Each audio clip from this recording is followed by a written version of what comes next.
हरे कृष्णा। आज हम मार्गशीर्ष मास के शुक्ल पक्ष की मोक्षदा एकादशी का महात्म श्रवण करेंगे। जो लोग व्रत नहीं कर सकते हैं वो केवल इसके महात्म को सुनकर भी पुण्य की प्राप्ति कर सकते हैं। युधिष्ठिर बोले, हे देव देवेश्वर, मार्गशीर्ष मास के शुक्ल पक्ष में जो एकादशी होती है उसका क्या नाम है, कौन सी विधि है तथा उसमें किस देवता का पूजन किया जाता है? स्वामिन, यह सब यथार्थ रूप से बताइए। भगवान श्री कृष्ण बोले, नृपश्रेष्ठ, मार्गशीर्ष मास के कृष्ण पक्ष में उत्पन्ना नाम की एकादशी होती है जिसका वर्णन मैंने तुम्हारे समक्ष कर दिया है। अब शुक्ल पक्ष की एकादशी का वर्णन करूंगा जिसके श्रवण मात्र से वाजपेयी यज्ञ का फल मिलता है।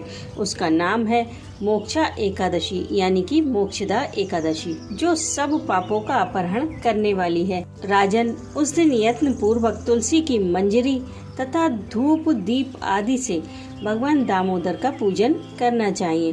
पूर्वोक्त विधि से ही दशमी और एकादशी के नियमों का पालन करना उचित है। ये मोक्षदा एकादशी बड़े बड़े पातकों का नाश करने वाली है।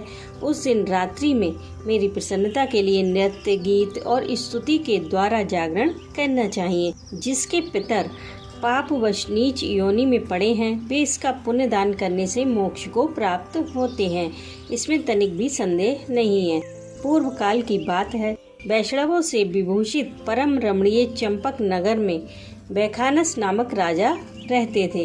वे अपनी प्रजा का पुत्र की भांति पालन करते थे। इस प्रकार राज्य करते हुए राजा ने एक दिन रात को स्वप्न में अपने पितरों को नीच योनि में पड़ा हुआ देखा। उन सबको इस अवस्था में देखकर राजा के मन में बड़ा विस्मय हुआ और प्रातः काल ब्राह्मणों से उन्होंने उस स्वप्न का सारा हाल कह सुनाया। राजा बोले, हे ब्राह्मणों, मैंने अपने पितरों को नरक में गिरा हुआ देखा है। वे बारंबार रोते हुए मुझसे कह रहे थे कि तुम हमारे तनुज हो, इसलिए इस नरक समुद्र से हम लोगों का उद्धार करो। द्विजवरों, इस रूप में मुझे अपने पितरों के दर्शन हुए हैं। इससे मुझे चैन नहीं मिल रहा है। मैं क्या करूं, कहाँ जाऊं?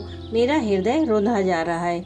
द्विजोत्तमों, वह व्रत, वह तप और वह योग जिससे मेरे पूर्वज तत्काल ही नरक से छुटकारा पा जाएं, बताने की कृपा करें।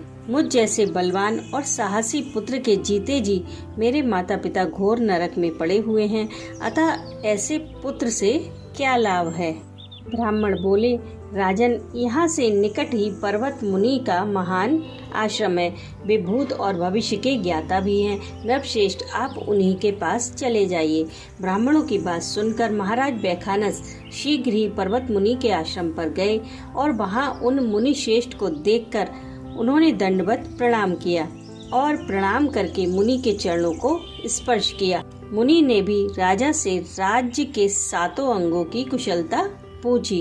राजा बोले, स्वामिन, आपकी कृपा से मेरे राज्य के 7 अंग सकुशल हैं, किंतु मैंने स्वप्न में देखा है कि मेरे पितर नरक में पड़े हुए हैं। अब बताइए किस पुण्य के प्रभाव से उनको वहां से छुटकारा मिलेगा? राजा की यह बात सुनकर मुनि श्रेष्ठ पर्वत एक मुहूर्त तक ध्यानस्थ रहे। इसके बाद वे राजा से बोले, महाराज, मार्गशीर्ष मास के शुक्ल पक्ष में जो मोक्षदा नाम की एकादशी होती है, तुम सब लोग उसका व्रत करो और उसका पुण्य अपने पितरों को समर्पित करो। उस पुण्य के प्रभाव से उनका नरक से उद्धार हो जाएगा। भगवान श्री कृष्ण कहते हैं, युधिष्ठिर, मुनि की यह बात सुनकर राजा पुनः अपने घर को लौट आए। जब उत्तम मार्गशीर्ष मास आया तब राजा बैखानस ने मुनि के कथनानुसार मोक्षदा एकादशी का व्रत करके उसका समस्त पुण्य पितरों सहित अपने पिता को दे दिया। पुण्य देते ही क्षण भर में आकाश से फूलों की वर्षा होने लगी। बैखानस के पिता पितरों सहित नरक से छुटकारा पा गए और आकाश में आकर राजा के प्रति यह पवित्र वचन बोले, बेटा, तुम्हारा कल्याण हो। यह कहकर वे स्वर्ग में चले गए।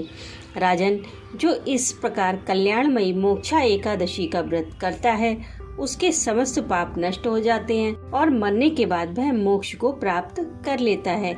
यह मोक्ष देने वाली मोक्षा एकादशी मनुष्यों के लिए चिंतामणि के समान समस्त कामनाओं को पूर्ण करने वाली है।